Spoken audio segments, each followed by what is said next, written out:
This is the beginning of this video. In the end, that's all I could come up with. You'll be able to play In the End by Linkin Park, but first I'd like to take just a moment to thank a few people for signing up for the Patreon supporter of the Cause Club. James Clavin, Kurt Ongst, David Pickering, Jason Toomey, and Friedhelm Balden. Thank you for your support. And if you would like to find out what that's all about, the link is in the description. To play this song in the way it was written, you must tune your guitar to drop C sharp, which sounds complicated, but it's just drop D, and all the strings go down one more note than that. So from standard tuning, your E string is going to go down 3 notes to C sharp, or D flat. Your A string goes to G sharp, or A flat. Your D string goes to C sharp, or D flat. Your G string to F sharp, or G flat.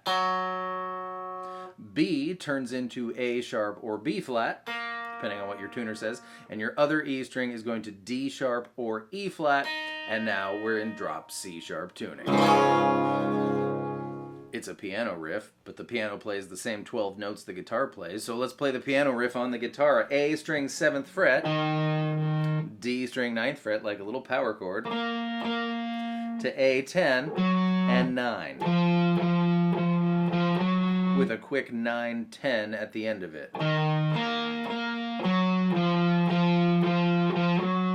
Repeat, repeat, repeat. You'll know when to end because, you know, the riff ends.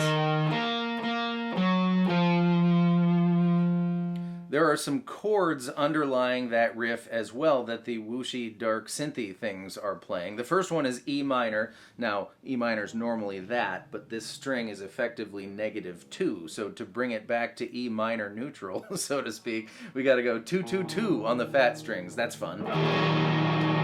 Then you can strum everything there. Then comes D, and you can also strum everything. This is one of the best parts about drop tunings.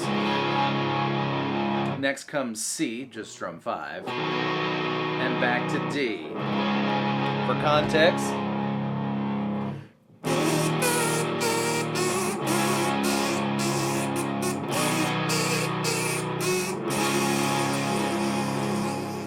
now those chords persist through the verse, but there's no guitar playing those chords. You can if you want. The guitar is doing the harmonics. Now for harmonics, if I say, for instance, the 5th fret, you don't put your finger in where you'd press the string down in the 5th fret. You put your finger over the metal bar, we call the fret, in between the 5th and 6th frets, we call the frets. So you touch as lightly as you can. Bridge pickup is better for harmonics. More gain is better, especially in these difficult frets like the 5th one. G5, B7. Kind of tricky. Then E7. G5, B7, E12. That's what the guitar is doing.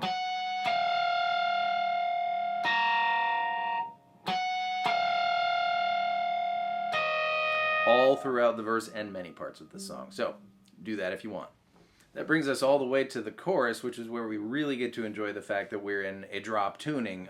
We're doing drop D style power chords, just the same fret in the fat 3 strings. It starts on 2, up to 5, to 0, and then we're going to do, you could do C on the 10th fret of the 10th fret, or you could do C like this. I choose like this, A string 3rd fret, normal style power chord. So, 2, 5, 0, C, and then C0 leads us into the second line, which is almost exactly the same. It's going to be 2, 5, open, C, C, B. B being 1 fret lower than C. That's how the chorus goes. Except the second chorus, at the very end, you don't go C, B. You just hit your C, and then there's an extra C. And it's a very special C, and this is how I know Linkin Park played C like this. In normal tuning, if we want to put a 5th in the bass of an A string power chord, we just go like that. But again, that low string is -2 now, so we must bring it up 2 to do the same thing. This C power chord with a G in the bass is 3, 5, 5, plus 5 on the E string. Listen for that. It's there. You can do that if you want or not. But either way, strum another C. So 2, 5, 0, C, 2, 3, 4, plus that one. I'm getting a little clunky with that fifth in the bass, but I'll keep working on it. The bridge begins chill and ends up decidedly less chill. For the chill part, it's the same underlying chords as the intro and the verse. I made myself clean for this. Put my trust in you. C, D. Guess you do that twice. E minor, D, C, D. And then it gets heavier. At which point it's just like the chorus. 2, 5, 0, C, C0.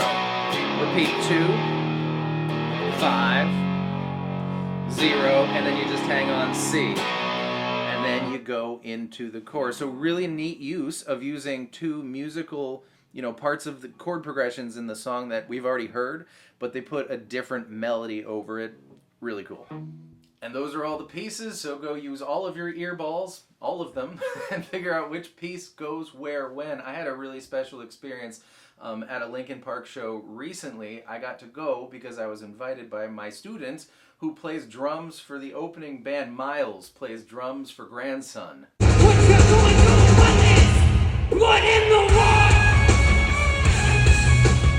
So there you go. Sign up for lessons with me and you'll be a rock star. Works 0.01% of the time, every time. I'm proud of you, Miles. Thank you all so much for being here. I hope that was fun and helpful, and I will see you next time with more stuff.